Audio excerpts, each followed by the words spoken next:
10 দোহানো ফেজ থাকলে ফেজের দাম একরকম, আর যখন দেখছে যে পুরাটা বাজার চুক্তি, তার দোহান ছাড়া ফেজ নাই, বাজারে ফেজের দাম আবার আরেক রকম, ঠিক কিনা কর? এটা হলো বাংলাদেশের মানুষের কেন জানি এই বাটফারি স্বভাব, আল্লাহ ভালো জানে। এই যে রমজান আসতেছে, এটা আর কয়দিন পরেই তো, 15 দিন পরেই তো রমজান পেয়ে যাবে। এই রমজান হচ্ছে আল্লাহর পক্ষ থেকে নিয়ামত, আল্লাহর পক্ষ থেকে নিয়ামত। আল্লাহ রসুল বলেছেন, মান সামা রমাদানান ঈমানান ওয়া ইহতিসাবান গফিরা লাহু মা তাকাদ্দামা মিন যামবি। যে ঈমান ইহতিসাবের সাথে পরিপূর্ণ বিশ্বাস নিয়ে, আস্থা নিয়ে রমজানের 1 মাসের রোজা রাখবে, আল্লাহ তাবারক ওয়া তাআলা তার অতীতের সমস্ত গুনাহগুলো আল্লাহ মাফ করে দেবেন। সুবহানাল্লাহ বলবেন? দেখে আমার কথা না নবীজির কথা? এই ব্যাপারে আমাদের কোনো সন্দেহ আছে? কথা কয় না সবাই, কোনো সন্দেহ আছে? কারো কোনো সন্দেহ নেই। আল্লাহ তাবারক ওয়া তাআলা এই রমজান আমাদের মাঝে দিচ্ছেন। আর একদল মজুদদার ব্যবসায়ী এখন থেকে চিন্তা করতে আছে, আরো আগে থেকে চিন্তা শুরু করছে যে রমজানে তো মানুষ খেজুর খায় বেশি, সোয়াবিন তেল লাগে বেশি, শরবত খাইতে চিনি লাগে বেশি, তারপরে ছোলা বুট লাগে।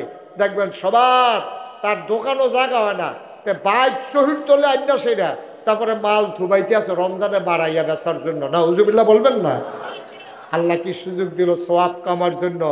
এই সওয়াব কামাইয়ের মাসকে সে টাকা কামাইয়ের মাসে পরিণত করে দিয়েছে, ঠিক কিনা বলেন?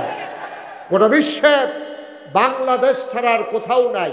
সব জায়গায় রমজানে আপনার বিভিন্ন দেশে, আমরা তো আল্লাহর খাস মেহরবানি বিভিন্ন জায়গায় যাওয়ার সুযোগ হয়, বিভিন্ন দেশে রমজান আসলে মানুষ ছাড় দেয়, মানুষ ছাড় দেয়, কমিয়ে দেয়, মালের দাম কমিয়ে দেয়, যে আল্লাহর মেহমানদের মাস, আল্লাহর মেহমানেরা রোজা রাখবে, এই রোজা রেখে রেখে ইফতার খাবে, সেহেরি খাবে, আমিও তার অংশীদার হব।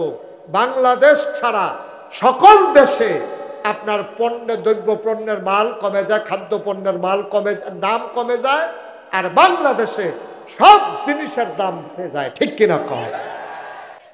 বন্ধুগণ, এই প্যান্ডেলে আমরা যারা এখানে এসেছি, হাজার হাজার মানুষ, আমাদের একটা লক্ষ্য উদ্দেশ্য আছে। কেন এসেছি আমরা? আমাদের একটাই উদ্দেশ্য, আমরা আল্লাহ তাবারক ওয়া তাআলার সন্তুষ্টি চাই, ঠিক কিনা বলেন? এবং আল্লাহর কাছে বিনিময় চাই। আপনি যেই কাজই দুনিয়াতে করবেন, এই সকল কাজের বিনিময় আপনার জন্য অপেক্ষা করছে। ভালো করলে যেমন বিনিময় আছে, খারাপ করলেও তার বিনিময় আছে। একটা কাজও ফাও যাবে না। আপনি যা করতেছেন সব কিছুর বিনিময় আল্লাহ আপনাকে দান করবেন। আল্লাহ তাবারক ওয়া তাআলা নিজেই জানিয়ে দিয়েছেন যে তোমরা আমার কাছে চাও। 2 জন মানুষকে আল্লাহ বড় অপছন্দ করেন, যারা আল্লাহর কাছে চায় না এবং যারা সুন্দর করে সালামের জবাব দেয় না। এই 2 দল মানুষকে আল্লাহ খুব বেশি অপছন্দ করেন। তাইলে আমরা চাইবো কার কাছে? গত বছর না আপনাদের আওয়াজ আরো বেশি আসিল? গত বছর তো দিনে আসিল, এই জন্য একটু বেশি ছিল না? সবাই আওয়াজ করে বলবেন, আমরা চাইবো কার কাছে? দিতে পারেন যিনি, তিনি কে? আল্লাহর কাছে চাইলে আল্লাহ দেন নাকি দেন না? প্রমাণ আছে নাকি নাই? আমার আল্লাহ রাব্বুল আলামিন কুরআনুল কারীমে কত সুন্দর করে ওয়াজ করে দিলেন। আল্লাহ বলেন, লা ইন শাকারতুম লা আযীদান্নাকুম। নিয়ামত পেয়ে যদি শুকরিয়া আদায় করবে, যেই নিয়ামত পেয়ে শুকরিয়া আদায় করবে, শুকরিয়া আদায়ের কারণে ওই নিয়ামত আমার আল্লাহ আরো বহুত গুণে বাড়িয়ে দেবেন। বলেন সুবহানাল্লাহ। আল্লাহ দুনিয়ার মানুষের মতো না। দুনিয়ার মানুষ বলে একটা, করে আর একটা, ঠিক কিনা? দুনিয়ার মানুষ অসুখে পড়লে একরকম, ভালো হয়ে গেলে আর একরকম, নদী পার হওয়ার আগে একরকম, নদী পার হয়ে গেলে আরেক রকম, ক্ষমতায় থাকার সময় একরকম, ক্ষমতা চলে গেলে আরেক রকম, ঠিক কিনা? ক্ষমতায় থাকার সময় দেখবেন এমন কথা কয় যেটা পারবে না এইটাও কয়, ঠিক কিনা কন? পারবে না, সে জানে নিশ্চিত আমি এটা পারবো না, তারপরেও কয়। দেখছেন না আমাদের দেশের অসুস্থ একটা মানুষ যার ওপেন হার্ট সার্জারি হয়েছে, আমরা তো মনে করছি আর ফিরতো না, যাক আল্লাহ ফিরেই আনছে সিঙ্গাপুরতে ঘুরাইয়া গাড়াইয়া। হেইলু এই কোনো মতে বাচ্চা আইছে, ওমা টেলিভিশন খুললে হেরে দেখা যায় আর সবাইরে ডাকতে আছে খেলা হবে। আজব কারবার, তুমি ফার মোবাইলগুলো কার বাজে একটু বন্ধ করে দেন। খেলা হবে এটা বলতে গেলে আমি খেলা জানা লাগবে না, হে জানে যে মঞ্চ টঞ্চ লইয়া ফুরা জিজ্ঞায় দুইজনে তিনজনে দইরা খেলা করাই দেওয়ান লাগে। হেই বেড়ায় যদি খেলা হবে কয় সেতুডনের কথা না, তো ফলাফাইনে চেষ্টা করছে নামেন, ফলাফাইনে নামছেও বাহেবরা ভাগ্যে গেছে, ঠিক কিনা কও? আমার আল্লাহ রাব্বুল আলামিন তিনি যা বলেন তিনি তাই করে দেন, তিনি কখনো ওয়াদা খেলাফ করেন না। ওয়াদা খেলাফ করা আমার আল্লাহর জন্য শোভাও পায় না। তিনি নিজেই নিজের ব্যাপারে ওয়াজ করে দিলেন, আল্লাহ বলেন ইন্নাকা লা তুখলিফুল মিআদ। আমার আল্লাহ এমন আল্লাহ তিনি যা ওয়াদা করেন ওয়াদার খেলাফ করা আমার আল্লাহর জন্য শোভা পায় না। বলেন সুবহানাল্লাহ।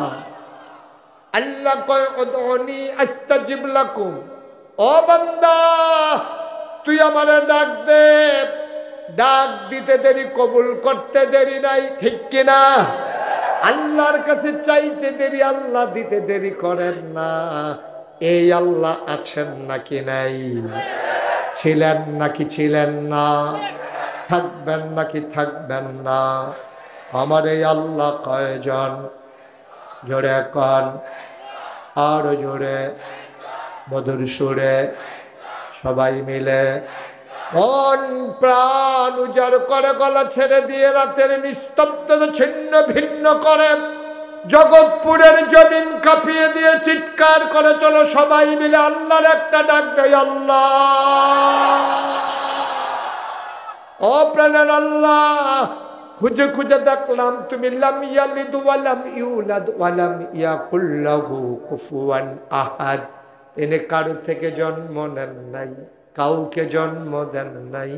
ও বন্ধু, দুনিয়ায় পীরের মতো পীর হয়, নেতার মতো নেতা হয়, মন্ত্রীর মতো মন্ত্রী হয়, আমার আল্লাহর কি মতো হয়? আমার আল্লাহর কি নমুনা হয়? আমার আল্লাহর কি ডুপ্লিকেট হয়? আমার এই আল্লাহ কয়জন? জোরে কন, আর জোরে মধুর সুরে সবাই মিলে মন প্রাণ উজাড় করে গলা ছেড়ে দিয়ে চলো সবাই মিলে ওই আল্লাহকে জানিয়ে দেই লা ইলাহা।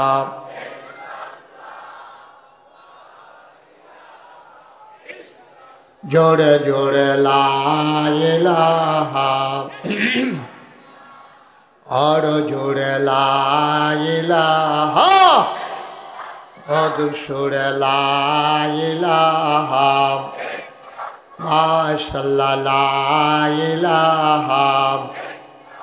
আসমান জমিন গায়রুল্লাহ, পাহাড় পর্বত গায়রুল, আসমান জমিন গায়রুল, পাহাড় পর্বত গায়রুল, শুদ্ধ তুমি মাবুদ এক আল্লাহ লা ইলাহা। জোরে জোরে লা ইলাহা, আর জোরে লা ইলাহা, মধুর সুরে লা ইলাহা, মাশাআল্লাহ লা ইলাহা, লা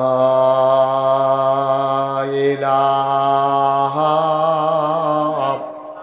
ইল্লাল্লাহ।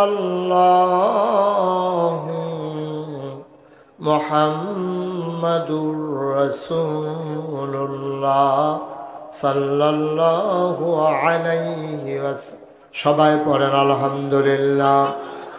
বন্ধুরা আমার, ভাইরা আমার, আমার আল্লাহ রাব্বুল আলামিন এই দুনিয়ার ভিতরে আমাদেরকে মানুষ করে বানানোর পরে আমাদের জন্য রাস্তা দিয়ে দিয়েছেন দুটা। একটা চলে গেছে জান্নাতে, আর একটা চলে গেছে জাহান্নামে। ও বন্ধু, মানুষগুলো যেন জান্নাতে যেতে পারে, আল্লাহ তাবারক ওয়া তাআলা মানুষদের মাঝ থেকে যাচাই করে, বাছাই করে, করুণা করে, দয়া করে, মায়া করে একদল উত্তম চরিত্রের মানুষ, যাদের গুনাহ নাই, গুনাহ হওয়ার সম্ভাবনাও নাই, এমন একদল মানুষকে আমার আল্লাহ আমাদের জন্য নবী এবং রাসূল করে পাঠাইছে। বলো সুবহানাল্লাহ। এই নবীদের মাঝে একজন নবী ছিলেন, তার নাম হলো দাউদ আলাইহিস সালাম। এই দাউদ আলাইহিস সালাম, ওনাকে আল্লাহ এত নিয়ামত দিয়েছিলেন, ওনাকে দুইটা স্পেশাল কোয়ালিটি, দুইটা অনন্য বৈশিষ্ট্য দাউদ নবীকে আল্লাহ দান করেছেন। এক নম্বরে, তৎকালীন জমানায়, খুব খেয়াল করে মনোযোগের সাথে শুনে, এই যে বসেন, ওই যা মনে করছে অন্য হুজুর, বুঝতে পারছে না, এরকম জানলে উঠলো না। ওই হ্যাঁ, তারা বয় দাও, বয় দাও, আদর করে জাতা দিয়া বয় দাও। হ্যাঁ, ওটা ওটি করেন না, আমিন কর, দোহানটা খুললে সরছি না, কয় বাহি দেন। ওয়াজটা শুরু হয়েছে না, তে আডাআডি শুরু করছে। আমিন কর, জোরে কর। দাউদ নবীর জামানায় মানুষের লোহার ব্যবহার ছিল বেশি। লোহা দিয়া মানুষ বাড়িঘর বানাতো, লোহা দিয়া বাসন পেয়ালা বানাতো, লোহা দিয়া মানুষ পায়ের জুতা বানাতো, মাথার টুপি বানাতো, সব লোহার ব্যবহার। ওরা লোহাকে পুড়াইয়া পুড়াইয়া বিভিন্ন শেইবে আপনার বিভিন্ন আকৃতি ধারণ করাইতো। আল্লাহ তাবারক ওয়া তাআলা এবার দাউদ আলাইহিস সালামকে এমন ক্ষমতা দিলেন, ইনি যখন লোহার একটা টুকরা, মনে করেন 1 কেজি বাটকারাটা, এটারে যদি হাতের ভিতরে লইয়া বিসমিল্লাহ করে তিনি মুঠ করতেন, সবাই দেখতো আঙ্গুলের সিফা দিয়া ফাঁকি দিয়া পানি পড়তে আছে। হাত খোলার পরে দেখতো ওই 1 কেজি বাটকারা পানি হয়ে পড়ে গেছে। সুবহানাল্লাহ বলবেন না? জোরে কোন সুবহানাল্লাহ। কোন জায়গায় সুবহানাল্লাহ কোন লাগে আপনার আন্তাজ আছে না? ইনশাল্লাহ বুঝমতো কয়ে নেবেন, আমার জন্য দেরি করার দরকার নাই। বলেন সুবহানাল্লাহ। তো এই আঙ্গুলের সিফা দিয়া পানি পড়তে এত ক্ষমতা ওনার ছিল, লোহাকে তিনি এমনভাবে ব্যবহার করতেন। আর একটা সুন্দর জিনিস আল্লাহ ওনাকে দান করেছেন, ওইটার নাম হইল সুন্দর কণ্ঠ। অনেক সুন্দর কণ্ঠ ওনাকে। ওই জমানার মানুষ গান বাজনা খুব পছন্দ করত, সুন্দর কণ্ঠের মানুষকে মানুষ খুব বেশি পছন্দ করত। আল্লাহ দাউদ নবীকে এমন সুন্দর কণ্ঠ দিলেন, আপনি ঘটনা শুনলেই বুঝবেন। মনে করেন আপনার তালুকদার পাড়া, জগৎপুর তালুকদার পাড়া মসজিদের উপরে একদল মানুষ দেখতে আছে, একদল পাখি এরকম ডানা খুইলা দিয়া দাঁড়াইয়া রয়েছে একেবারে মসজিদের বরাবর উপরে, উড়ে না, থেমে গেছে। তখন সব মানুষ দেখে চিন্তা করলো কি ব্যাপার, এখানে মসজিদের উপরে কি হইল যে তো হাজার হাজার পাখি এসে গেছে। সবাই দৌড়াইয়া গেছে কাছে, গিয়া দেখে, মনে করেন গিয়া দেখে দাউদ আলাইহিস সালাম বসে বসে ওই মসজিদে জাবুর তেলাওয়াত করে, আর পাখিগুলো উড়া খান্ত দিয়া জাবুর তেলাওয়াত শুনতেছে। সুবহানাল্লাহ বলবেন। আবার চিন্তা করেন কি কণ্ঠ, যত সুন্দর কণ্ঠ হোক, আমাদের দেশে কেউ কোরআন তেলাওয়াত করছে আর পাখিগুলো থেমে গেছে, এমন ঘটনা হয়নি। মানুষ নিথর নিস্তব্ধ হয়ে গেছে, মানুষ চমকে উঠেছে, থমকে দাঁড়িয়েছে, কিন্তু পাখি থেমে গেছে এমন কিন্তু হয়নি। আরো ঘটনা আছে, উনি যখন সমুদ্রের কিনারে বসে বসে জাবুর তেলাওয়াত করতেন, অবাক বিস্ময়ে মানুষ তাকিয়ে দেখত সমুদ্রের মাছগুলো সব সমুদ্রের কিনারে এসে বেলাভূমিতে ঘাড় কাত করে ফালাইয়া উনি তেলাওয়াত করে, আর মাছেরা ওনার তেলাওয়াত শুনে। সুবহানাল্লাহ বলতেন। এখন ওই জমানায় খারাপ মানুষ যে এখন আছে, আগে ছিল না তা না, এখন একটু বাড়ছে আর কি। সব জায়গার ভিতরে দেখবেন যে বাংলাদেশে এমন একটা সেক্টর নাই, এমন একটা ক্ষেত্র নাই যেই জায়গাটার ভিতরে খারাপ মানুষ নাই। আমি অনেক সময় চিন্তা করি খারাপ তো অন্যান্য দেশও আছে, কিন্তু আমরা দেশও সব খারাপ হইয়া একখান হইল কেমনে। আপনি দেখবেন ওখানে রিক্সাওয়ালাতে আরম্ভ করিয়া একবারে টপ টু বটম, একবারে প্রধানমন্ত্রী পর্যন্ত, রাষ্ট্রপতি পর্যন্ত, এই আমরা তারা ভালাটার আগে খারাপটা বুঝে ভালা। এই কারবার কেন হইল? আমার মনে হয়, আমার একটা চিন্তা আর কি, আমার মনে হয় বাটফার সিট আলা আল্লাহ বিমানও করে কই নিত লইছিল, সব ডিবুদা বাংলাদেশ বরাবর ইয়া ফুটে গেছে। এত বাটফার সব জায়গার ভিতরে, এটা তো হওয়ার কথা না। এমন একটা জায়গা নাই যেই জায়গার ভিতরে আপনি বাটপার পাইবেন না। রিক্সাওয়ালা দেখবেন 5-6টা রিক্সা থাকলে একরকম ভাড়া, একটা রিক্সা থাকলে ভাড়া আরেক রকম, ঠিক কিনা কম? 10 দোহানো ফেজ থাকলে ফেজের দাম একরকম, আর যখন দেখছেন পুরাটা বাজার চুক্তি, তার দোহান ছাড়া ফেজ নাই, বাজারে ফেজের দাম আবার আরেক রকম, ঠিক কিনা কম? এটা হলো বাংলাদেশের মানুষের কেন জানি এই বাটফারি স্বভাব, আল্লাহ ভালো জানে। এই যে রমজান আসতেছে, এটার কয়দিন পরেই তো, 15 দিন পরেই তো রমজান পেয়ে যাবে। এই রমজান হচ্ছে আল্লাহর পক্ষ থেকে নিয়ামত, আল্লাহর পক্ষ থেকে নিয়ামত। আল্লাহ রসুল বলেছেন, মান সামা রমাদানান ঈমানান ওয়া ইহতিসাবান গুফিরা লাহু মা তাকাদ্দামা মিন যামবি।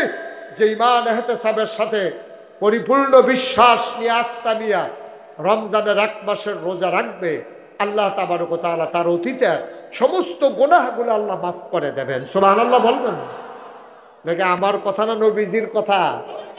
এই ব্যাপারে আমাদের কোনো সন্দেহ আছে? কথা কয় না সবাই, কোনো সন্দেহ আছে? কারো কোনো সন্দেহ নেই।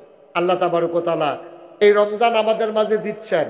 আর একদল মজুদদার ব্যবসায়ী এখন থেকে চিন্তা করতে আছে, আরো আগে থেকে চিন্তা শুরু করছে যে রমজানে তো মানুষ খেজুর খায় বেশি, সোয়াবিন তেল লাগে বেশি, শরবত খাইতে চিনি লাগে বেশি, তারপরে ছোলা বুট লাগে। দেখবেন সবার তার দোকানও জায়গা হয় না, বাইক শহীদ তোলে আইনা সেটা, তারপরে মাল থুবাইতে আছে রমজানে বাড়াইয়া বেচার জন্য। না উজুবিল্লাহ বলবেন না? আল্লাহ কি সুযোগ দিল সওয়াব কামার জন্য? এই সওয়াব কামাইয়ের মাসকে সে টাকা কামাইয়ের মাসে পরিণত করে দিয়েছে, ঠিক কিনা বলেন? গোটা বিশ্বে বাংলাদেশ ছাড়া আর কোথাও নাই। সব জায়গায় রমজানে আপনার বিভিন্ন দেশে, আমরা তো আল্লাহর খাস মেহরবানি বিভিন্ন জায়গায় যাওয়ার সুযোগ হয়, বিভিন্ন দেশে রমজান আসলে মানুষ ছাড় দেয়, কমিয়ে দেয়, মালের দাম কমিয়ে দেয়, যে আল্লাহর মেহমানদের মাস, আল্লাহর মেহমানেরা রোজা রাখবে, এই রোজা রেখে রেখে ইফতার খাবে, সেহেরি খাবে, আমিও তার অংশীদার হব। বাংলাদেশ ছাড়া সকল দেশে আপনার দ্রব্য পণ্যের মাল কমে যায়, খাদ্য পণ্যের মাল কমে যায়, দাম কমে যায়, আর বাংলাদেশে সব জিনিসের দাম বেড়ে যায়, ঠিক কিনা কম? বাংলাদেশেই সম্ভব। মায়া নাই, ভালোবাসা নাই, মহব্বত নাই, ভালোবাসা আসলে নাই। কিন্তু ভ্যালেন্টাইন্স ডে এর দিন ফুল কিনা ভালোবাসা আছে, আসলে কোনো ভালোবাসা নাই। শিয়াল কুকুরের থেকে নিকৃষ্ট হয়ে গেছে, বাইরে দিয়া দেখায় যে ভালোবাসা, আসলে ভালোবাসা না। একটু হইলেই দেখা যায় ভালোবাসা কারে কয়, ঠিক কিনা কয়? এই আদর করে ফুল দিতে আছে, একটু বলছে না, এই আবার মুড়াইতে আছে। ভালোবাসা জাগাত শেষ। ভালোবাসা খারাপ জিনিস না, ভালোবাসা হবে শরীয়ত সম্মত ভাবে, ভালোবাসা হবে মায়ের জন্য, সন্তানের ভালোবাসা হবে মায়ের জন্য, সন্তানের ভালোবাসা হবে বাবার জন্য, ভাই ভাইকে ভালোবাসবে। এটাই তো আল্লাহ দেয়া। আল্লাহ তো এই ভালোবাসার উপরেই গোটা পৃথিবীটাকে টিকাই রাখছে, ঠিক কিনা কন? সন্তান যদি স্বামী তার স্ত্রীকে ভালো না বাসতো, তাইলে এত পরিশ্রম করে সে জমিনে কাজ করতে পারতো না, সে এত মেহনত করতে পারতো না। নিজের খাবারের জন্য এত মেহনত করা লাগে না, এত মেহনত করে নিজের স্ত্রীর জন্য, নিজের সন্তানের জন্য, সবাই মিলে যেন খুশিবাসি থাকতে পারে। ভালোবাসার কোনো দিন নাই, ভালোবাসার কোনো ক্ষণ নাই, ভালোবাসা ধনী গরিব নাই, ভালোবাসার কোনো বিনিময় নাই। ভালোবাসা ভালোবাসাই, এটার কোনো সময় নির্ধারণ নাই, 24 ঘন্টাই ভালোবাসা, ঠিক কিনা বলো? দিনের 24 ঘন্টা, সপ্তাহের 7 দিন, মাসের 30 দিন, বছরের 12 মাস, সব সময় মানুষের প্রতি মানুষের ভালোবাসা থাকবে। এটাই হচ্ছে আল্লাহর দেয়া বিধান, এটাই হচ্ছে আল্লাহর দেয়া মানুষের সাথে মানুষের সম্পর্ক। আর আমরা ভালোবাসাকে ঝেঁটিয়ে পিটিয়ে বিদায় করে একটা দিনের সাথে আমি সম্পৃক্ত করেছি। গত রাত্রে আমার মাহফিল ছিল ফেনীতে। আমি ফেনী থেকে রাতে যখন শহরে ঢুকেছি কুমিল্লা, তখন রাতের 2টা বাজে। আমি দেখলাম রাস্তার মুড়ে মুড়ে ফুল বিক্রি হচ্ছে, আর যুবক যুবতী ছেলে এবং মেয়েরা রাস্তার ভিতরে অবাধে রিক্সার হুট খুলে ঘুরতেছে, ছবি উঠাচ্ছে, আনন্দ করছে। ধ্বংসের জন্য এর চাইতে বড় আর কারণের দরকার নাই, ঠিক কিনা কর? মুসলমানের সন্তান আমরা, মুসলমানের সন্তান। মুসলমান মন দিয়ে শুনো রে ভাই, এই দাউদ আলাইহিস সালাম তিনি যখন সমুদ্রের কিনারে জাবুর তেলাওয়াত করে, সমুদ্রের মাছগুলো সমুদ্রের কিনারে চলে আসছে তেলাওয়াত শোনার জন্যে। মুসলমানের জন্য পবিত্র দিনের নাম জুমাবার, শুক্রবার আজকের দিন, সুবহানাল্লাহ কয় না? খ্রিস্টানদের জন্য পবিত্র দিন হইল রবিবার, আর ইহুদিদের জন্য পবিত্র দিন হইল শনিবার। ইহুদিরা শনিবারকে বেশি মহব্বত করত, তারা ভালোবাসত, পবিত্র দিন মনে করত। এবার যখন সমুদ্রের কিনারে মাছ চলে আসে, ওই জমানার মানুষগুলো আনন্দের সাথে মাছগুলো ধরে ধরে খেয়ে ফেলতো, বিক্রি করত। মাছ আসতো তেলাওয়াত শোনার জন্য। নবীর নাম কি? কিতাবের নাম কি? জাবুর। অসংখ্য ধন্যবাদ, সচেতন নাগরিক আমাদের না? কিতাবের নাম, নবীর নাম। এখন দাউদ নবী শনিবারে তারা দরখাস্ত দিছে মাসারা, যে প্রত্যেক দিন তো সম্ভব না, আর দাউদ নবীরও তো প্রত্যেক দিন টাইম নাই, তো প্রত্যেক দিন বাদ দিয়া শনিবারে উনি কোরআন এই জাবুর তেলাওয়াত করবে।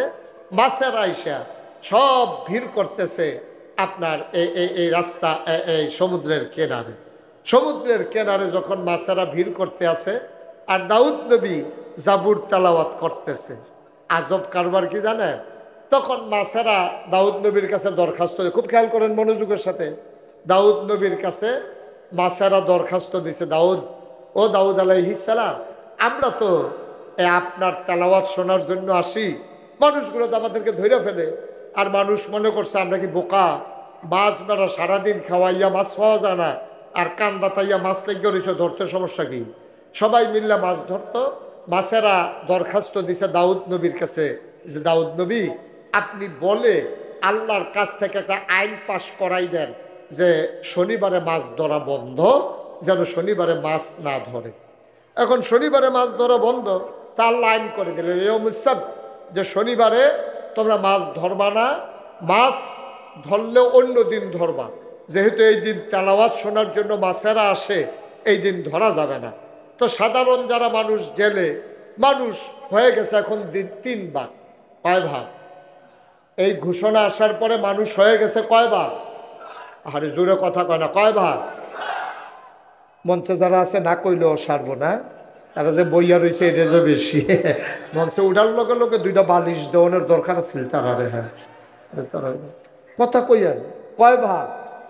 এই তো মাশাআল্লাহ কথা কইছে। হ্যাঁ, আমি তো মনে করছি পারে না, পারে কয় না। কয় ভাগ রে?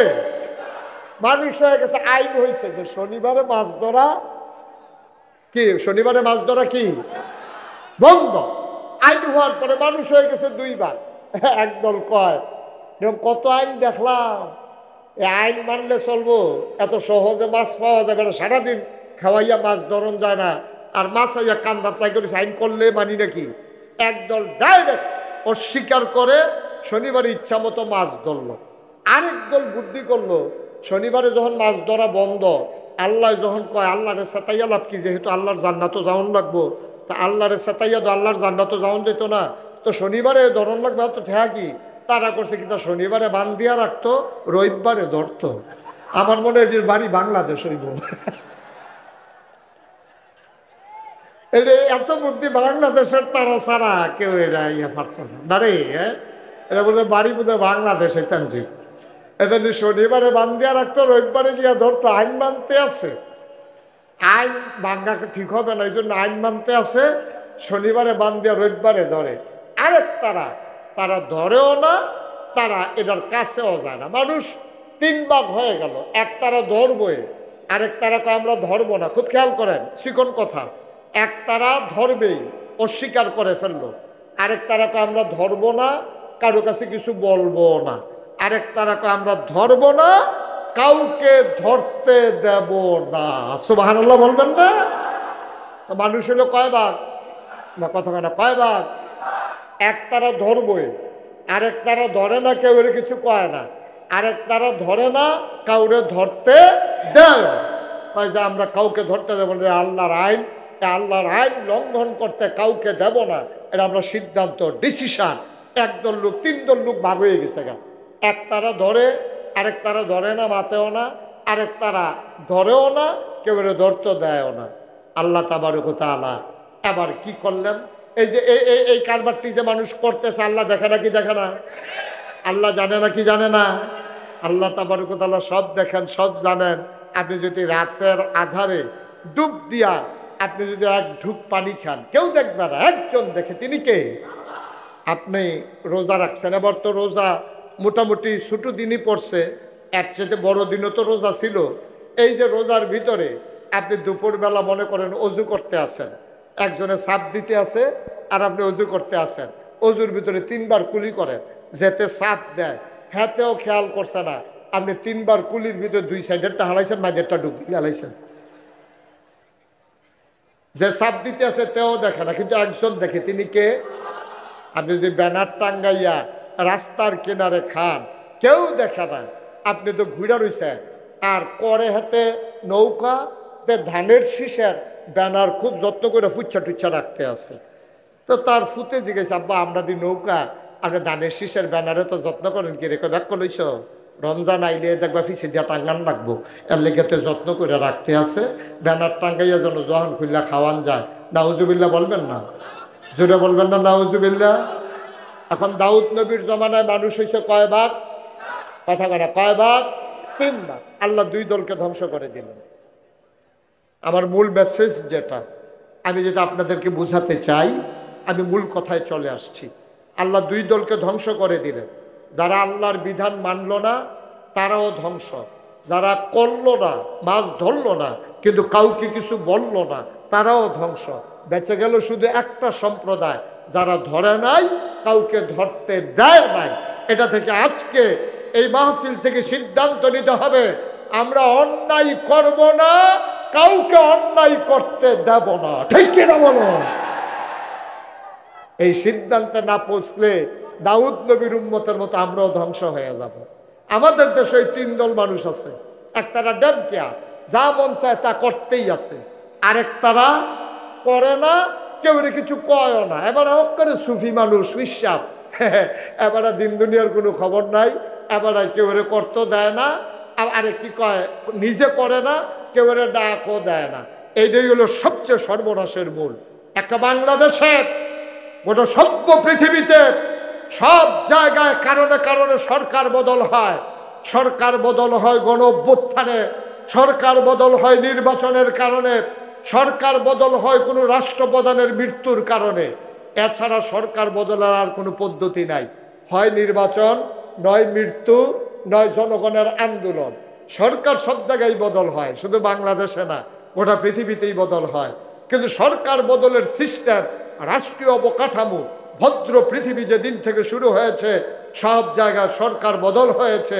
একমাত্র বাংলাদেশ তার ব্যতিক্রম, যেখানে সরকার বদল হওয়ার পরে 330 জন মেম্বার অফ পার্লামেন্ট, আমলা কামলা বদুল্লা, র্যাব, গোয়েন্দা, উপদেষ্টা, ঊর্ধ্বতন কর্মকর্তা সরকার বদলের সাথে সাথে একসাথে সবাই দেশ ছেড়ে পালিয়ে গেছে। বাংলাদেশ ছাড়ার কোথাও হয় না।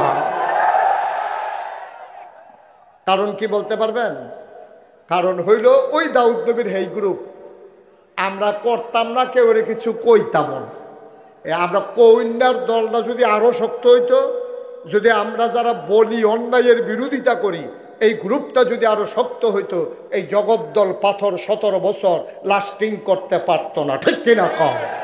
এই লাস্টিং করার কারণ হলো আমরা কিছু কিছু মেত্রা মার্খা লোক আছে, এবারে সুফি মানুষ, এবারে কেউ কিছু কয়ও না, এবারে গোনা কয় আমি সাথে ফাঁসে নাই।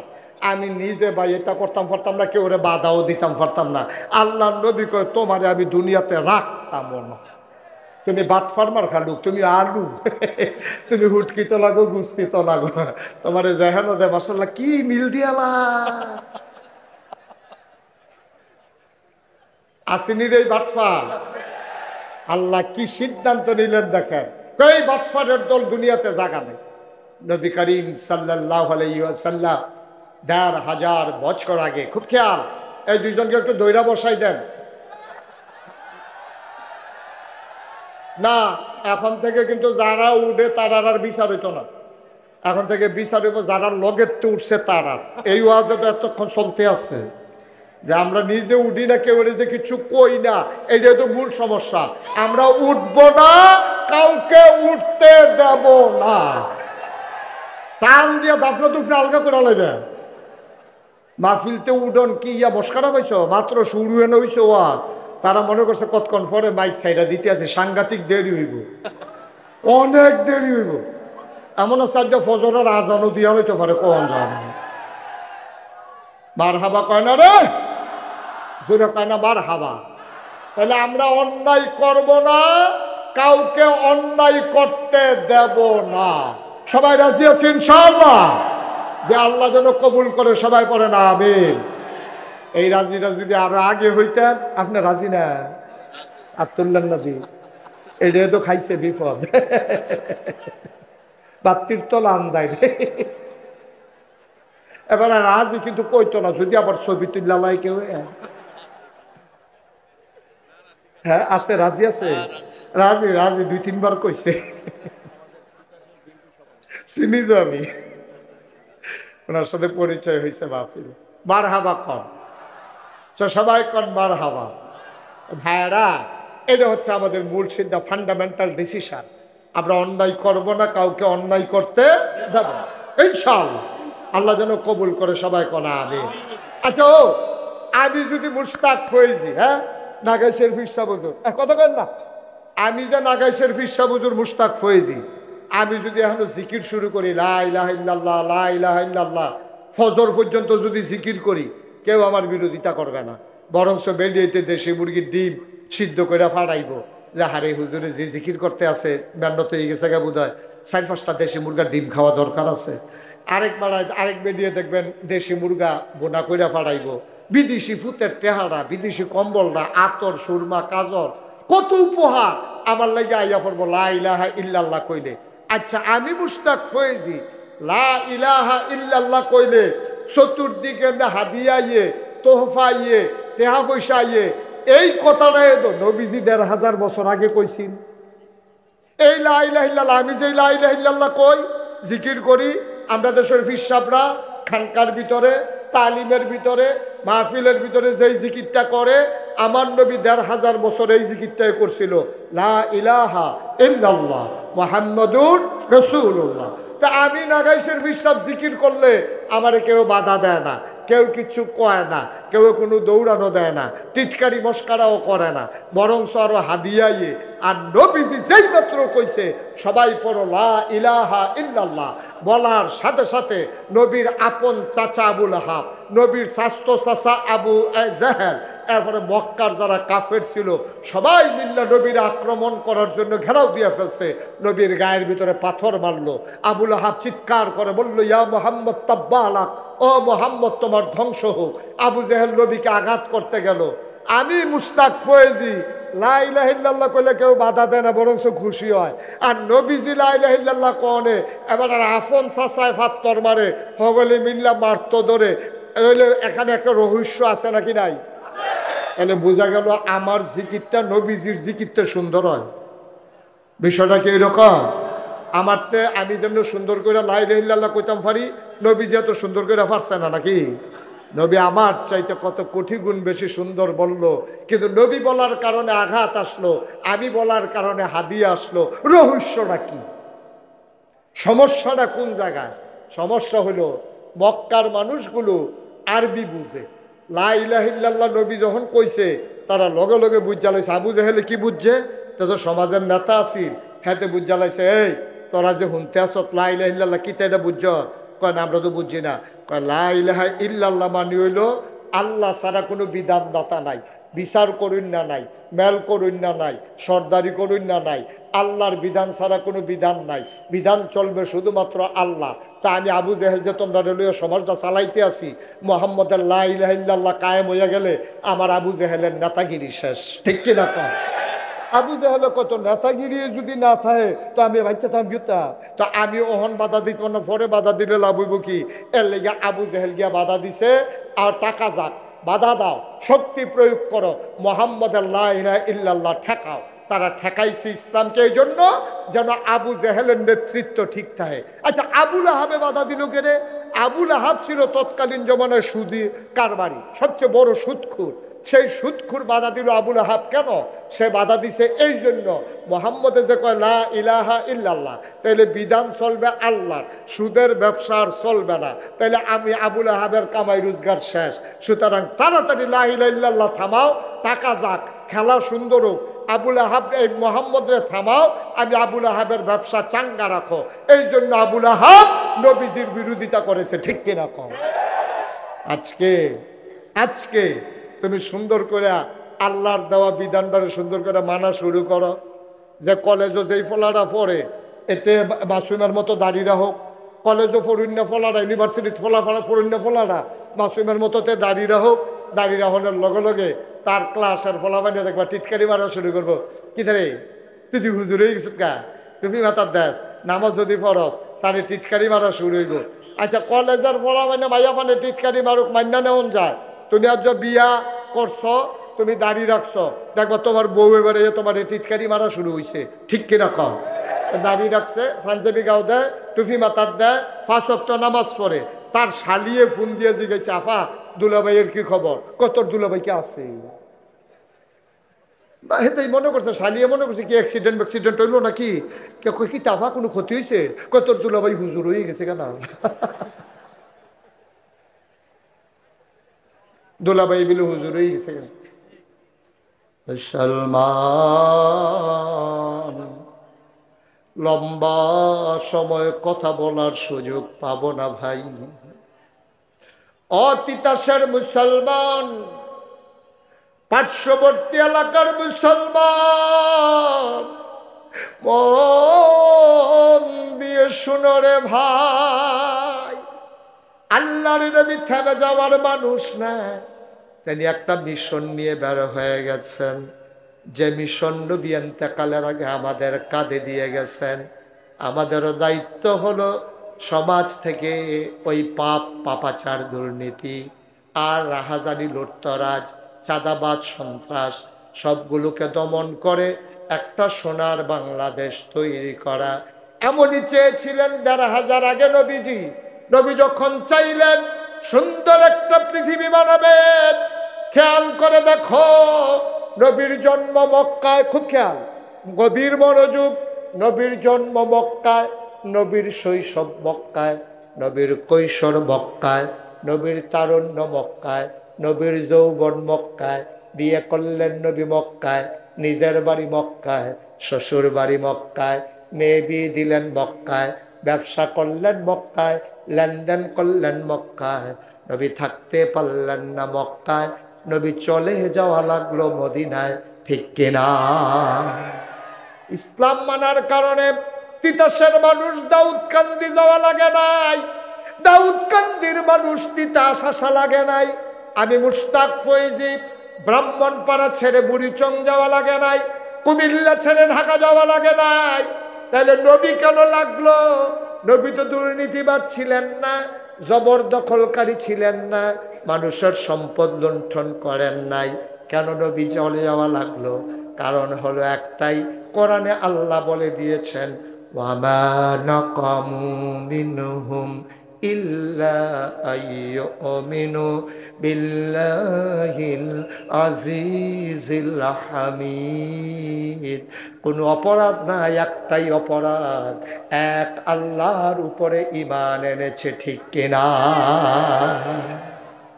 আমরা ঈমানের দাবিদার, আমরা দাবি করি ইমানদার, প্রকৃত ইমানদার আমরা না। প্রকৃত ইমানদার হইলে আমরাও দেশ ছেড়ে পালানো লাগতো। দেখছেন না গত সরকারের আমলে কি কারবারটা হয়েছে? দেখছেন না কি কারবারটা হয়েছে? জেলখানাগুলো ভরে যাওয়ার কথা ছিল চোর গুন্ডা বদমাইশ ডাকাত দিয়া, আর আমার দেশের জেলখানাগুলো ভরে গেছে আলেম ওলামা দিয়া। ঠিক কি না? তোমরা কম তামাশা করেছো, তোমরা বেজ্জতি করে ইমামের চাকরি খেয়ে ফেলেছো কোরআনের কথা বলার কারণে। মঞ্চের ভিতরে ওলামায়ে কেরাম যখন দ্বীনের আলোচনা করেছে, তোমরা রাজনৈতিক প্রভাব খাটাইয়া ইমামের বক্তার কাছ থেকে বাইক কেড়ে নিয়েছো, বেজ্জতি করে তোমরা নামিয়ে দিয়েছো। আমি বলেছি বাধা আসবে, আবার যদি বাধা আসে লড়াই হবে সমানে সমান। ঠিক কি বলো?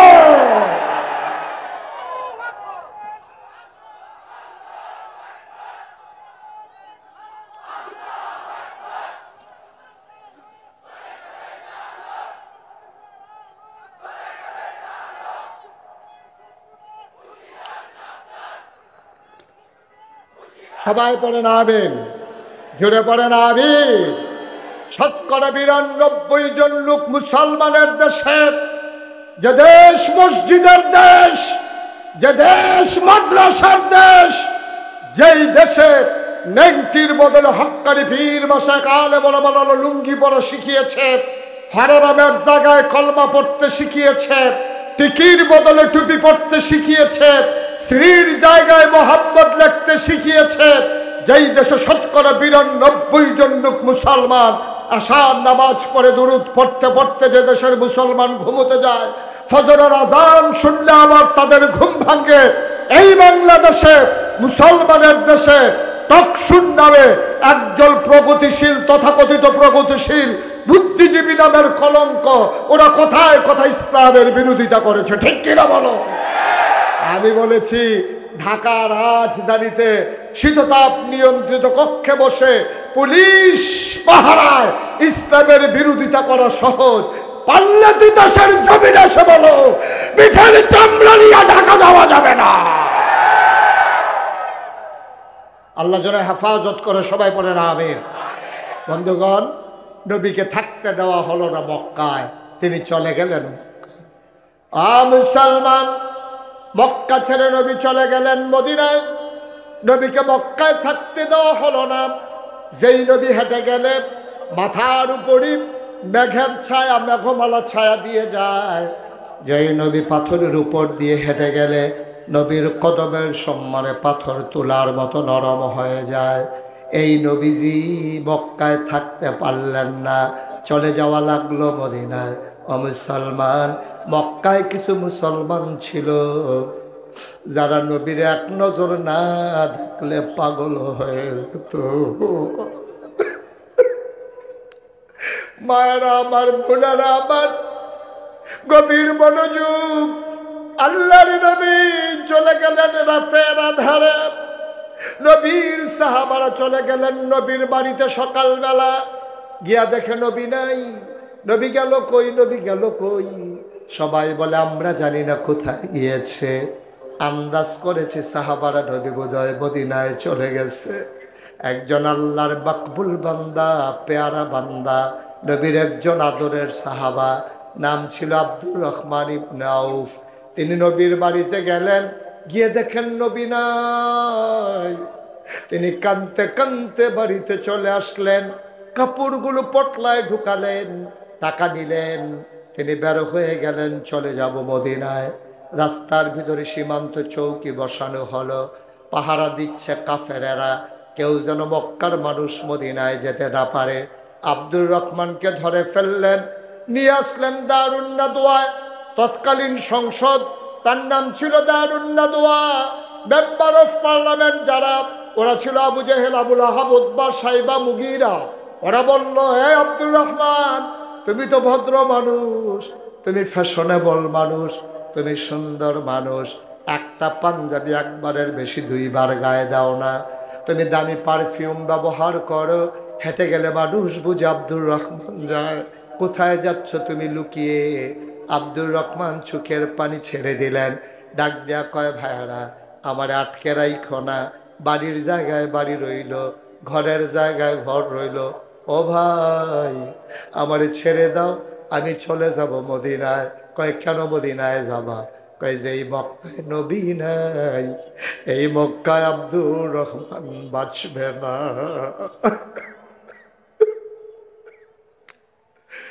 আমি যদি নবীর না দেখি আমি বাঁচবো না। আমারে বাধা দিও না, আমার সব রেখে দাও, আমারে মদিনায় যেতে দাও। ওরা আটকে ফেললো, আব্দুর রহমানকে ঘরের ভিতরে বন্দি করে রাখলো, যেতে দিল না। শেষ রাত, সব ঘুমিয়ে পড়েছে। বাওয়ারিশ কুকুরগুলো নিরাপদ আশ্রয়ে, পাখিগুলো আপন নিরে ঘুমিয়ে পড়েছে, গরুগুলো গোয়াল ঘরে, শিশুরা মায়ের বুকে মুখ রেখে ঘুমায়। প্রিয়তম স্বামী প্রিয়তমা স্ত্রীকে নিয়ে ঘুমায়, কেউ জাগলা নাই। আব্দুর রহমান গড়াগড়ি খায়, চোখে ঘুম আসে না। চোখ বন্ধ করলেই নবীর চেহারা ভেসে উঠে। সবাই যখন ঘুমিয়ে পড়ল, শেষ রাতে আব্দুর রহমান উঠলেন, ছেঁড়া একটা লুঙ্গি পরে, গায়ে কোনো কাপড় না চাপিয়ে তিনি আস্তে করে বের হলেন মদিনার দিকে। সীমান্ত ক্রস করলেন। সারাটা রাত তিনি মদিনার দিকে হাঁটেন। দিনের বেলা গুহার ভিতরে লুকিয়ে থাকেন যেন ধরা পড়ে না যান। এভাবে দিন যায় রাত যায়, রাস্তা পার হওয়া যায় না। এমনি ঘুরতে ঘুরতে ঘুরতে ঘুরতে, খানা নাই, গোসল নাই, ঘুরতে ঘুরতে একদিন চলে গেলেন। একটা জায়গায় যাওয়ার পরে দেখলেন সকাল হয়ে যাবে। তিনি একটা খেজুরের বাগানে গিয়ে লুকোলেন। মনে করলেন সারাটা দিন লুকিয়ে থাকবো, রাতের বেলা আবার হাঁটা শুরু করব। শেষ রাত, আব্দুর রহমান কান পেতে শুনলেন কে যেন দূর থেকে ডাকে, আসসালাতু খায়রুম মিনান নাওম। তিনি বুঝে ফেলছেন আমি মদিনার কাছাকাছি চলে আসছি। তিনি আস্তে করে বের হয়ে গেলেন, একেবারে আওয়াজ লক্ষ্য করে আগালেন। ঠান্ডা পানি দিয়ে অজু করলেন, মসজিদের ভেতরে ঢুকলেন। আব্দুর রহমান কাউকে চিনে না, আব্দুর রহমানকেও কেউ চিনে না। নবীজি ঢুকলেন, নামাজ হয়ে গেল। নবীজির একটা অভ্যাস ছিল, তিনি ঘুরে বসতেন সাহাবাদের দিকে, সবার সাথে কথা বলতেন, খোঁজ খবর নিতেন। আল্লাহর নবী বললেন সবাই ভালো আছো? সবাই বলে ইয়া রাসূলুল্লাহ আমরা সবাই ভালো আছি। হঠাৎ করে আল্লাহর নবীর নজর পড়ে গেল কোনায়।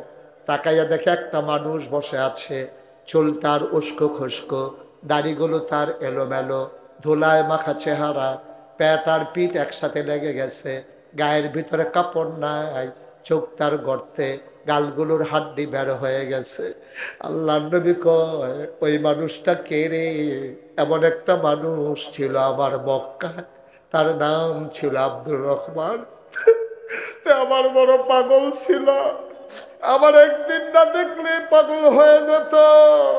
ওরে মক্কায় ফেলে আমি চলে এসেছি, এই কোনায় কে বসে আছে আমার আব্দুর রহমানের মতো? কে এটা কে? দাঁড়াও দেখি। আস্তে করে দাঁড়ালেন, ডাক দেয়া কয় লাব্বাইক ইয়া রাসূলুল্লাহ, এটা আপনার আব্দুর রহমানের মতো না, এইটাই আপনার আব্দুর রহমান।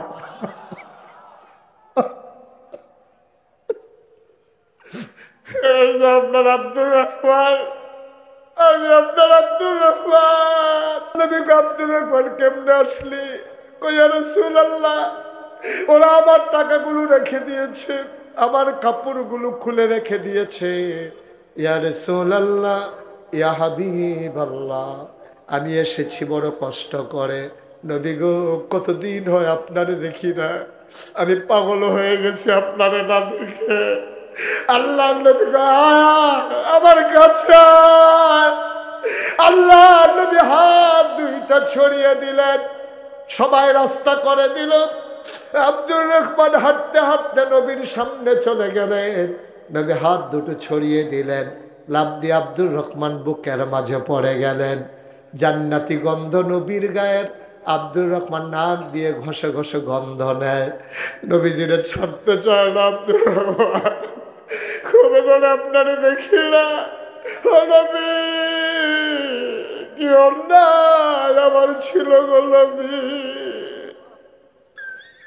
আমি তো কারো উপরে কোনো জুলুম করি নাই, আমি তো কারো সম্পদ লুণ্ঠন করি নাই, কোনোদিন ধমক দিয়া কাউর একটা কথাও বলি নাই। ওরা আমাকে কেন আটকে দিল? আমাকে আসতে দেন। আমি লুকিয়ে লুকিয়ে এসেছি নবী। আল্লাহর নবীও কান্দেন, আব্দুর রহমান ইবনে আউফও কান্দেন। আল্লাহর নবীকে ছাড়েন না, জড়িয়ে ধরে আছেন। নবীর গায়ের জান্নাতি গন্ধ শ্বাস ভরে ভরে আব্দুর রহমান নেয়। এবার আস্তে করে আব্দুর রহমানকে নবী ছেড়ে দিলেন। আল্লাহর নবী দাঁড়ালেন। আব্দুর রহমান জানতে চাই, ইয়া রাসূলুল্লাহ, ইয়া হাবিবাল্লাহ, আমার অপরাধটা কি? আমি কি অন্যায় করেছি? আল্লাহর নবী ডাক দেখো, আব্দুর রহমান, তোর আলাদা কোনো অপরাধ নাই। যে অপরাধের কারণে আমি নবীর মতো মানুষটা মক্কায় থাকতে পারলাম না, আমারও তো কোনো অপরাধ ছিল না। একটাই আমাদের সবার অপরাধ, ওয়ামা নাকামু মিনহুম ইল্লা আইয়ুমিনু বিল্লাহিল আজিজিল হামিদ।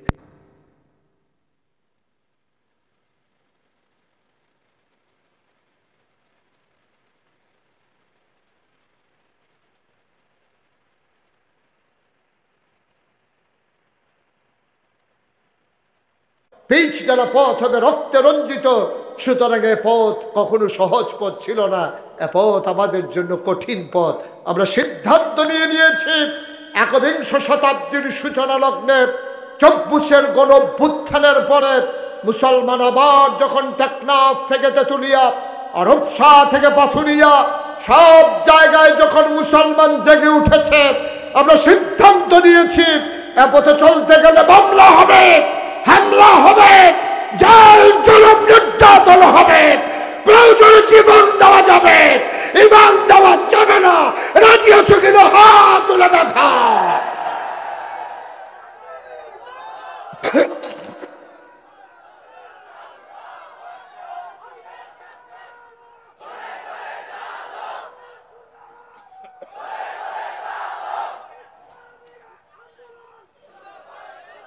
সবাই পড়ে না আমিন, জুড়ে পড়ে না আমিন। বন্ধুগণ, আমার আদরের মাসুম যে নাগাইশ দরবার পরিচালনা পর্ষদের সারা বাংলাদেশ থেকে বাছাই করা লোকজনের মাঝে সে হচ্ছে মজলিসে শুরার অন্যতম সদস্য। আপনাদের মানুষগুলোকে একত্রিত করে তার একটাই উদ্দেশ্য, দুনিয়াবি কোনো চাওয়া পাওয়ার হিসাব নাই।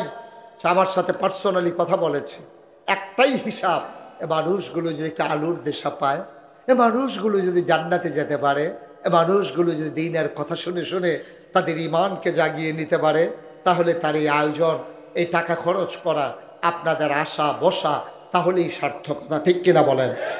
আপনারা জানেন, এই নাগাইশ দরবার শরীফ যেখানে আমার নামে লেখা আছে মুশতাক ফৈজি পীর সাহেব, আমার মাসুম এই প্রায় যায়, অনেক সময় যায়। আপনারা তো অনেকে যেতে পারেননি, যাবেন, কারণ এই দুনিয়া ভোগ বিলাসের জন্য না ভাই, কয়দিনের জিন্দেগি। আমি মুশতাক ফৈজি ইচ্ছে করলে অনেক কিছু করতে পারতাম। বাংলাদেশের পীর সাহেবদেরকে তো চিনি আমি, অধিকাংশ পীর সাহেব দেখবেন এরকম হাতরা এরকম করা শিখছে, জীবনে কোনোদিন এইরকম হয় না। ঠিক কিনা? মানুষের অসহায় অবস্থা যায়, দুর্যোগ যায়, বন্যা যায়, মহামারী যায়, করোনা যায়, পীর সাহেবের সম্পদের পরিমাণ বাড়তেই থাকে, বাড়তেই থাকে, তার আর হাত এমন করার সুযোগ নাই। এই খালি এই শিখছে, রিক্সাওয়ালাতে ওঠে হালয় হগিন নেবে দিয়ে এটা যে জাততে পায় তারতে খায়। নাদানের তো একটা জাত ফদ আছে বেড়া, কেডায় জানি ওই যে এমনি যে সবসময় থাহে, কেডায় জানি এমনি ঘুরাই দিছিল, এটা আবার এমনি ঘুরা যায় গিয়া, এটা থাহে না, ফিক্সড হয়ে গেছে, এইরকম লইতে লইতে অভ্যাস খারাপ হয়ে গেছে। এই যে গত বন্যা গেল, আমি মুশতাক ফৈজি 15 দিন আমার পরিবার থেকে আমি বিচ্ছিন্ন ছিলাম। 15টা দিন আমি আমার পরিবার থেকে বিচ্ছিন্ন ছিলাম। আমি বুক পানি ভেঙে ভেঙে, কোমর পানি ভেঙে ভেঙে মানুষের ঘরে ঘরে গিয়ে আমি সাহায্যের হাত পৌঁছে দিয়েছি। যে মানুষগুলোর কাছে আমাদের কিছু দায়বদ্ধতা আছে, তারা আমাদেরকে মডেল মনে করে, তারা আমাদেরকে আইডল মনে করে, আইকন মনে করে। আপনি গাছের লাউডা খাবেন প্রথম, মাছের মাথাটা, গরুর কলজাটা, বিদেশি ফুতের টেহারা সব আপনি ফইলা ফইলা খানা ফুর্তি নাই। অন্তত কিছু বিপদের সময় দাঁড়ান না, তো আল্লাহর কাছে কইতেন পারবেন, আল্লাহ সারা বছর খাইলেও বন্যার সময় গেছিলাম তার কাছে, তো কোন যাইব। কিন্তু আমরা খাইতে খাইতে এমন অভ্যাস হয়েছে, খাওয়ানোর অভ্যাসটা আমরা ভুলে গেছি, শুধু খাইতে শিখেছি। আমি এই করোনার সময় রাতের আধারে আমার গাড়ি নিয়ে আমি ঘুরে ঘুরে মানুষের দরজার ফাঁক দিয়া আমি তাদের কাছে বাজার করে পৌঁছে দেওয়ার চেষ্টা করেছি। এটাই তো মনুষ্যত্ব। ১,৫০০ বছর আগে নবী তো এই কাজটাই করেছেন। শুধু আমরা সবাই মিলে, আমরা যারা ইসলামের অনুসারী, আমরা যারা ইসলামকে ভালোবাসি, এটার জন্য পিসাব হওয়ার দরকার নাই, এটার জন্য হুজুর হওয়ার দরকার নাই। আপনি যদি নিজেকে মুসলমান পরিচয় দেন, আপনি প্রমাণ করে দেন আপনি নিজের চাইতে মানুষের জন্য আপনার হৃদয় কাঁদে বেশি, এটা আপনাকে প্রমাণ করে দিতে হবে, ঠিক কিনা বলেন? তাহলে না মানুষ বুঝবে মুসলমান মানে সুন্দর একটা জাতি, তারা দৌড়ে দৌড়ে আমাদের কাছে আসবে। যেই ভাবনা সেই কাজ। আমি চিন্তা করলাম, বাংলায় কথা বলে মুশতাক ফয়েজি নামটা শুনে নাই এমন লোকের সংখ্যা খুব কম বাংলাদেশে, পৃথিবীতে। এজন্য আমি চিন্তা করলাম এই পরিচিতিটাকে কাজে লাগাই। সব জায়গায় বাংলাদেশে আপনার কি আছে, হাসপাতাল আছে, তারপরে সব জায়গায় জায়গায় মসজিদ, এই সব জায়গায় মসজিদ আছে গ্রামে গ্রামে, কিন্তু সব গ্রামে গ্রামে কিন্তু হাসপাতাল নেই। আমি চিন্তা করলাম এই অসহায় মানুষগুলোর চিকিৎসা পাওয়ার অধিকার আছে। আল্লাহর খাস মেহেরবানি, আপনি নাগাইশ দরবারে গেলে দেখবেন ২০,০০০ স্কোয়ার ফিট আমার একটা মসজিদ, নিচতলায় হাসপাতাল, দোতলায় ৩তলায় মসজিদ। মারহাবা বলবেন না? নিচতলায় সবটা মিলিয়ে হাসপাতাল, একেবারে ফ্রি হাসপাতাল। সরকারি হাসপাতালেও আমার দেশে আপনার কি লাগে, একটা টিকিট কেটে ঢোকা লাগে। আমি বলেছি এই নাগাইশ দরবারের হাসপাতালে টিকিট কেটেও ঢোকা লাগবে না ইনশাআল্লাহ। এই ২০,০০০ স্কোয়ার ফিট হাসপাতাল আর এই হাসপাতালের দোতলায় ৩তলায় মসজিদ, একসাথে এই মসজিদে নামাজ পড়বে ৬,০০০ লোক। কয় হাজার লোক? কথা বলা, কয় হাজার? ৬,০০০ লোক একসাথে নামাজ পড়বে আমার মসজিদে। আর ২০,০০০ স্কোয়ার ফিট হাসপাতাল আমার এই মসজিদের নিচতলায়। এই মসজিদের কাজ যখন, হাসপাতালের কাজ শুরু করেছি, ইঞ্জিনিয়ার যখন ড্রয়িং করে নিয়ে আসলো, আমি বললাম এই মসজিদ করতে কত লাগবে? কয় যে ওরা বলল যে হুজুর ১৫ কোটি টাকা। কয় কোটি? সত্যি আমি ভয় পাইছি, আমি তো এত ধনী মানুষ না, ১৫ কোটি দেওয়ার মতো আমার সামর্থ্য নাই। আমি ভয় পেয়ে বললাম, বেড়া ১৫ কোটি টাকা দিয়ে মসজিদ করন, এটা আমার দিয়ে হইব? কয় হুজুর নিয়ত করে নামেন, আল্লাহ দিব। আমি নিয়ত করলাম, আল্লাহ ৩৪ বছর মুশতাক ফয়েজি মাহফিল করি, প্রত্যেক বছর কম বেশিতে হাদিয়া পাই। এক বছর মাহফিল করে যত টাকা হাদিয়া পাই, পুরো এক বছরের হাদিয়া আমার মসজিদ আমি দান করে দেবো ইনশাআল্লাহ। আমি ২৫ লক্ষ টাকা আমার রক্তের কামাই দিয়া আমি মসজিদের কাজ শুরু করেছি। আজকে আসার আগে দেখলাম প্রায় ৫ কোটি টাকা আমার মসজিদে খরচ হয়ে গেছে। একতলার ছাদ হয়ে গেছে, দোতলার সেন্টারিং চলতেছে, কয়েকদিনের ভিতরে ছাদের ঢালাই হবে। এই ছাদের ঢালার জন্য আমার ইঞ্জিনিয়ার আমাকে জানিয়েছে যে হুজুর ১৫ কোটি যে বলছিলাম, ১৫ কোটিতে হবে না, এখন এই মসজিদের প্রাক্কলিত ব্যয় ধরা হয়েছে ৩০ কোটি টাকা। মারহাবা বলবেন না? আল্লাহর খাস মেহেরবানি, এই যে ৫ কোটি টাকা খরচ করে ফেলছি, ১ টাকাও ঋণ নাই, ব্যাংকে টাকা আছে, সুরকি আছে, তারপরে আমার কিছু পাথর আছে, বাকি কাজও আগাই যাবে ইনশাআল্লাহ। ৩৫ টন রড লাগে দোতলার ছাদে, ১৫০০ বস্তা সিমেন্ট লাগে। মারহাবা বলবেন না? আমার এই মসজিদ আমার স্বপ্ন। এই যে মাহফিল থেকে আজকে যাব, গিয়া মসজিদের ছাদে উঠা আমি দাঁড়াইয়া দাঁড়াইয়া কান্দি, আল্লাহর লগে কথা বলবো, আল্লাহ ও আল্লাহ, আমি তো ঘুমানোর সময় পাইনি, আর তুমি তো ঘুমাওই না। এই মসজিদে কত মানুষ কত টাকা দিল। আল্লাহ, তোমার বন্ধু নবী বলেছেন, মান বানা লিল্লাহি মসজিদান বানাল্লাহু লাহু বাইতান ফিল জান্নাহ, যে দুনিয়ায় মসজিদ বানাবে আল্লাহ তুমি নাকি জান্নাতে তার জন্য ঘর বানাবা। আল্লাহ, আমার এই মসজিদ আমার স্বপ্ন। আমি ঘুমাতে যাই, ঘুমাতে পারি না, স্বপ্নে দেখি মসজিদ, খাইতে গেলে চোখের সামনে মসজিদ ভেসে ওঠে। আমার এই মসজিদ আমার স্বপ্ন। এই স্বপ্নের মসজিদে আপনিও হবেন একজন গর্বিত অংশীদার।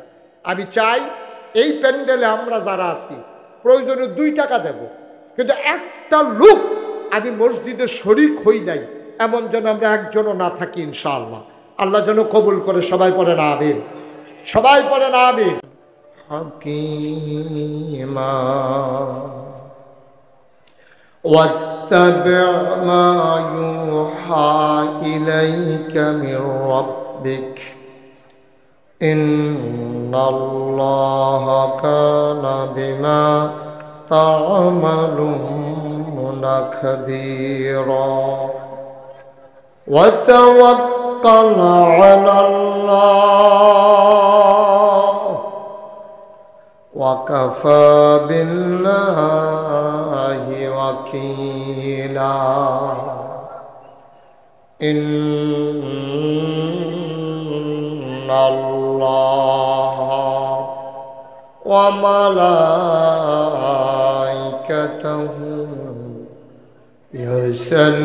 يصلون على النبي يا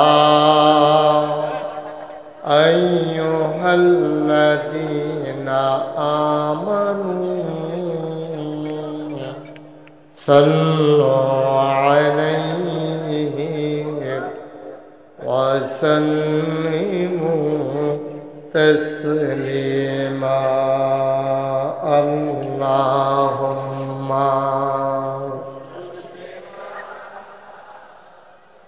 অপরাস্ত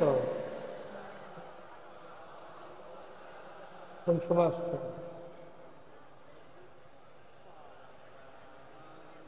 আজকে আসছে না কালকে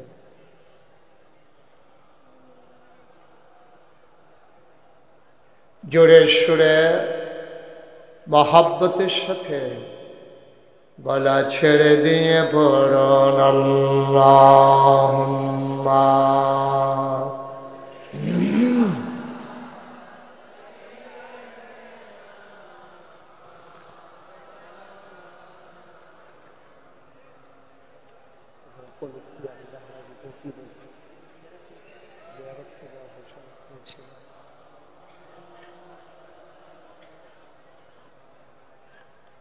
জীবন যদি যায় চলে যা ঈমান ছাড়া যাবে না জীবন যদি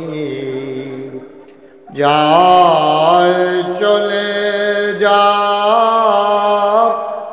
ইসলাম ছাড়া যাবে না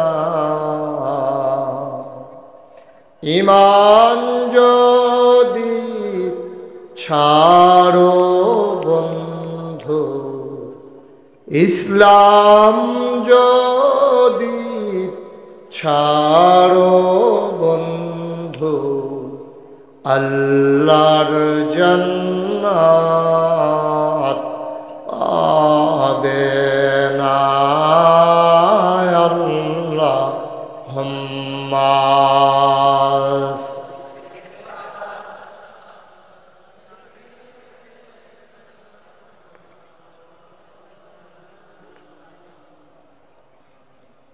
وعلى آله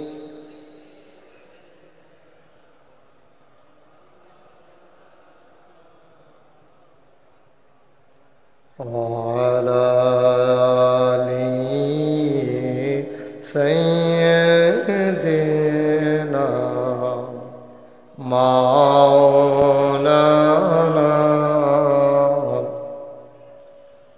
لا إله إلا الله لا إله إلا الله لا إله إلا الله لا إله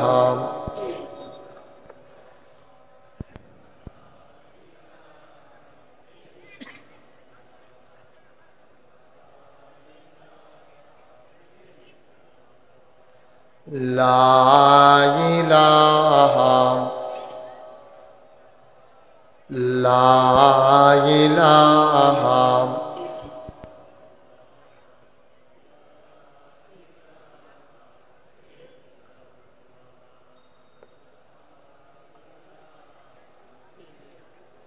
لا إله إلا الله মুহাম্মাদুর রাসূলুল্লাহ সাল্লাল্লাহু আলাইহি ওয়াসাল্লাম। আল্লাহুম্মা সাল্লি ওয়া সাল্লিম ওয়া বারিক আলাইহি। সবাই পড়ি আলহামদুলিল্লাহ, জোরে পড়ি আলহামদুলিল্লাহ। আল্লাহ তাবারক ওয়া তাআলার দরবারে আমরা লাখ কোটি শুকরিয়া জ্ঞাপন করছি, যিনি আমাদেরকে ঐতিহ্যবাহী ঐতিহ্যধন্য কুমিল্লা জেলার তিতাস উপজেলার ঐতিহ্যধন্য গ্রাম জগৎপুর তালুকদার পাড়া 2 দিন ব্যাপী তাফসীরুল কোরআন মাহফিলের আজকের সমাপনী দিবসে মাগরিবের পরে মোবারক সময় যিনি আমাদেরকে আসার বসার এবং কিছু লোককে দাঁড়িয়ে থাকার তৌফিক দিয়েছেন,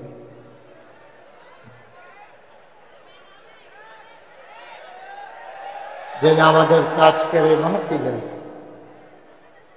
কবুল করে নিয়েছেন। আমরা মাবুদের দরবারে মাবুদের শিখানো কালেমা দিয়ে শুকরিয়া আদায় করি। সবাই পড়ি আলহামদুলিল্লাহ। আজকের আয়োজনের সম্মানিত সভাপতি,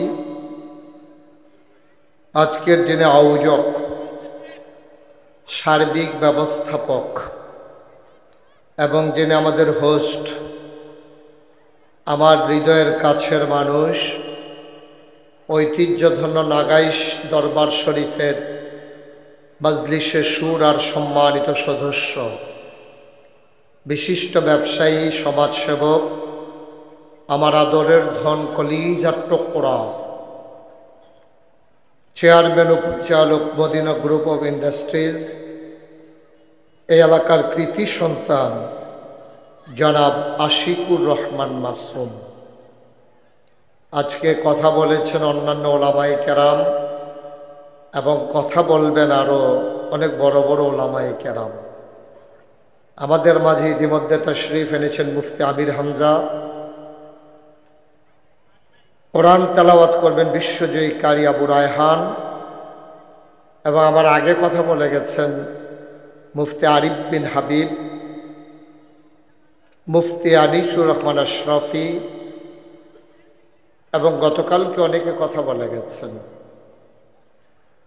যেহেতু মাগরিবের পরের সময় আসার আগেই শেষ করা লাগবে, আপনারা যারা দাঁড়িয়ে আছেন আপনারা বসে গেলে সুন্দর হবে।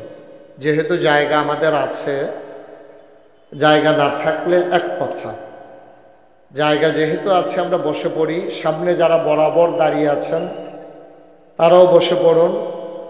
ডাইনে বামে অনেক জায়গা আছে, আমরা যারা ডাইনে বামে তো দাঁড়াই নাই, ডাইনেই বেশি। আপনারা পারলে বসে পড়ুন। কতক্ষণ দাঁড়াই থাকবেন?